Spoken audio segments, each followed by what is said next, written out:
Bonjour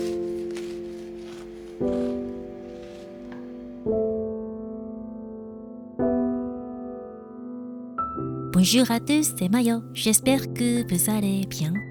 On se retrouve aujourd'hui pour une recette de pain de mie au corazon. Il s'agit d'une farine de blé ancien, également appelée farine de Kamut. Cette farine se caractérise par sa teneur élevée en protéines, sa richesse en minéraux et en antioxydants. Franchement, c'est une farine excellente pour la santé. Voilà, c'est la farine de corazon. J'ai reçu un message me demandant une recette utilisant de la farine de corazon. Mais jusqu'à maintenant, je ne connaissais pas cette farine. Avez-vous déjà utilisé cette farine? On a besoin de 210 g de farine de corazon. On va ajouter du sel et bien mélanger. Ensuite, on va verser 160 g d'eau tiède dans un grand bol. En cette saison, de l'eau à température ambiante convient également. Ensuite, on va y ajouter 25 g de miel. On va ajouter la levure sèche. C'est la levure sèche que j'utilise toujours. Je la garde au congélateur. Elle ne gèle pas, donc je peux l'utiliser directement, ce qui est très pratique. On va ajouter 2,5 g de levure sèche. Et on va ajouter le beurre fondu pour améliorer la saveur.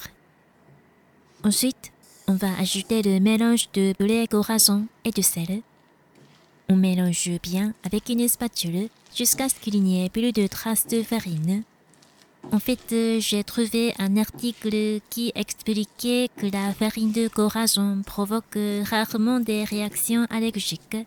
On dit même que 70 à 80% des personnes allergiques au blé peuvent consommer cette farine. Elle n'est pas sans gluten, mais c'est une bonne nouvelle pour les personnes allergiques au blé. Une fois que la pâte est bien mélangée, on la couvre d'un torchon humide et on la laisse reposer à température ambiante pendant 30 minutes. La pâte est collante, mais ce temps de repos permet à la farine d'absorber l'eau, ce qui la rendra plus facile à manipuler. Après 30 minutes, en mouillant les doigts, on va plier la pâte de cette manière. Cela permet de renforcer une pâte pauvre en gluten.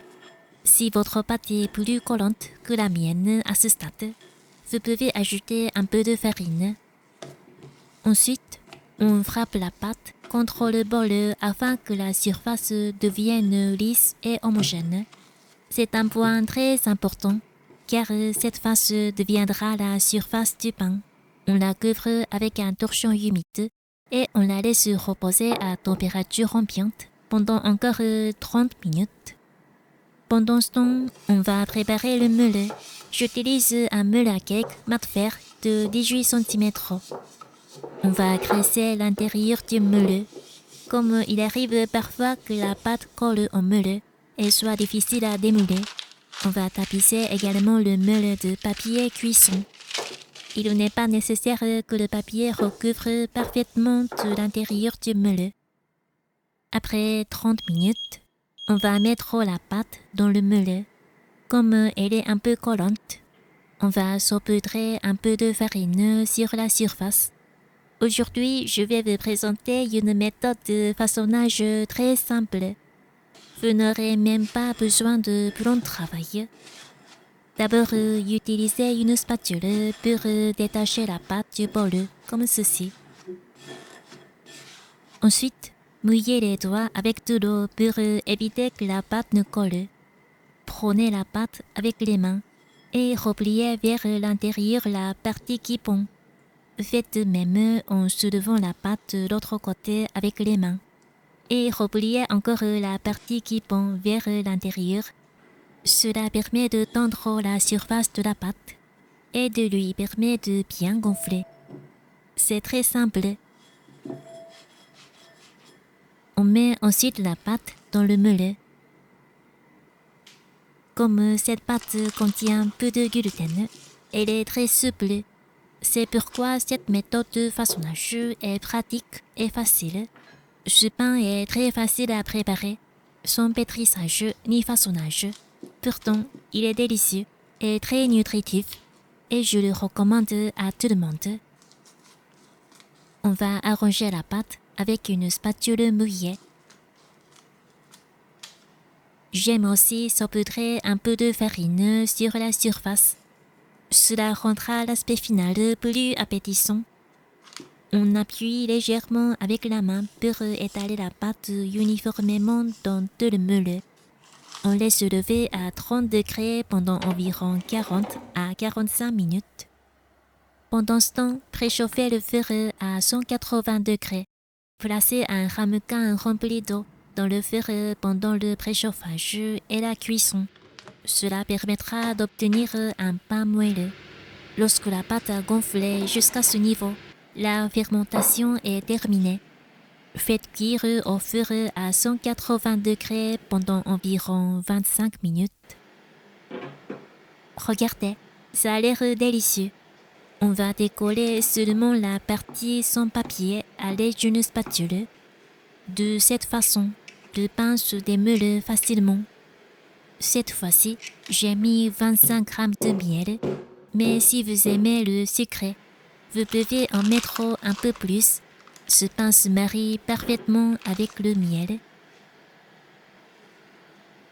Regardez, c'est moelleux. La surface est croustillante et l'intérieur est très moelleux.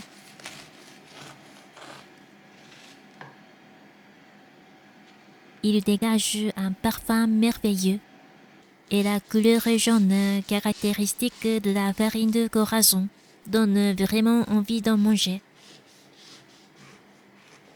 Je ne connaissais pas cette farine ancienne, mais dès que je l'ai essayée, elle est tout de suite devenue l'une de mes farines préférées.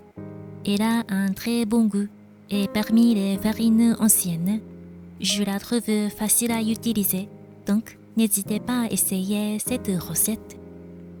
La texture est entre celle du pain et celle du cake. C'est super bon.